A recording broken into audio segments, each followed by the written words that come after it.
নমস্কার, আমি টিয়া। নতুন একটা ভিডিওতে চলে এসেছি তোমাদের সঙ্গে গল্প করতে।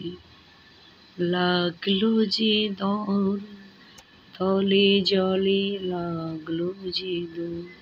দেখো গাইস, বসন্তের উৎসবটা কত সুন্দরভাবে হচ্ছে, ছোট্ট ছোট্ট কিউট কিউট বেবিদের নিয়ে। এটা ছিল আমার ছেলের স্কুলের প্রোগ্রাম, তাই তোমাদের সঙ্গে একটু শেয়ার করার চেষ্টা করলাম গাইস।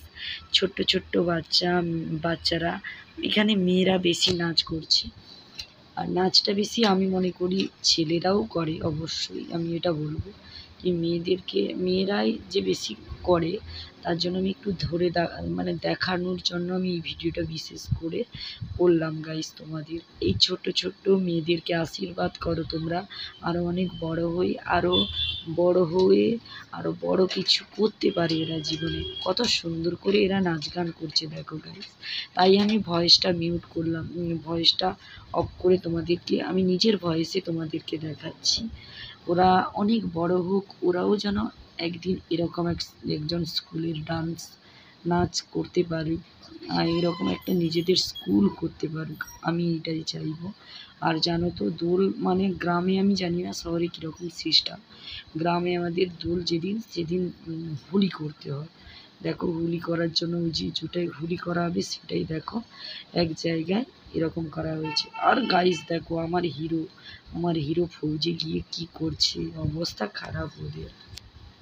তোমরা হয়তো ছবি দেখে প্লিজ কেউ খারাপ মাইন্ড করো না। ওরা অনেক শ্রমিক, ওরা আছে বলে আমরা হয়তো রাতে ঘুমাতে পারছি ঠিক করে। আমরা হয়তো আজকে না হলে আমাদের এই দেশটাই থাকতো না। ওরা এমন একটা মানুষ, ওরা আমাদের ভগবান বলতে গেলে। ভগবান না, কি বলবে বলো বন্ধুরা, কারণ ওরা আছে বলে আমরা বিশেষ করে রাতে ভালো করে ঘুমাতে পারছি, না হলে কখনোই ঘুমাতে পারবো না। তাই আশীর্বাদ করো ওদেরকে, যেন ওরা যেন ভালো থাকুক, সুস্থ থাকুক। এটা তোমাদের দাদাভাই যেখানকার থাকে সেখানকার ভিডিও আমি চেষ্টা করছি তোমাদের সঙ্গে ছোট্ট করে একটু শেয়ার করার জন্য গাইস। আজকে তো দোল পূর্ণিমা, তাই এরা একটু ড্যান্স করছে, দেখে নাও গাইস কি সুন্দর করে নাচছে ওরা। আমার ভীষণ ভালো লেগেছে গাইস। আর সবাই এখানে প্রচুর এনজয় করছে। ওদের তো কোনো দুর্গা পূজা, কোনো কালী পূজা, ভাইফোঁটা, কোনো কিছুতে কোনো কিছুতেই এরা কখনো অ্যাটেন্ড হতে পারে না। তোমরা তো সবাই জানো, যাদের বাড়িতে স্বামী এরকম কিছু করে তারা ভালো করেই জানবে যে তারা কোনো দিন কোনো কিছুতে এগুলো অ্যাটেন্ড হতে পারে না।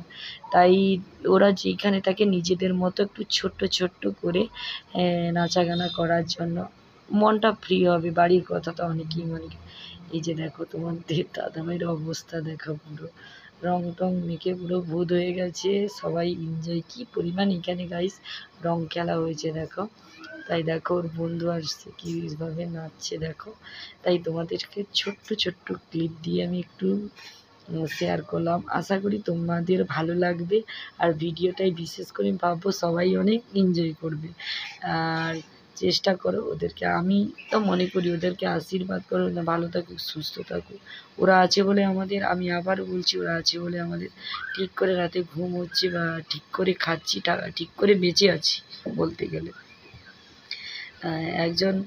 একজন সেনা যখন এত বড় একটা বন্দুক, বড় একটা বুকের সামনে একটা প্লেটটা ঝুলিয়ে রাখে ঘন্টার পর ঘন্টা, সেই যন্ত্রণাটা তো কে জানবে কি করে জানি না, বলতে পারবো না। যারা বাড়ির লোক থাকে তারা জানে। প্লিজ ওকে আশীর্বাদ করো, ও যেন ভালো থাকে, সুস্থ থাকে বন্ধুরা।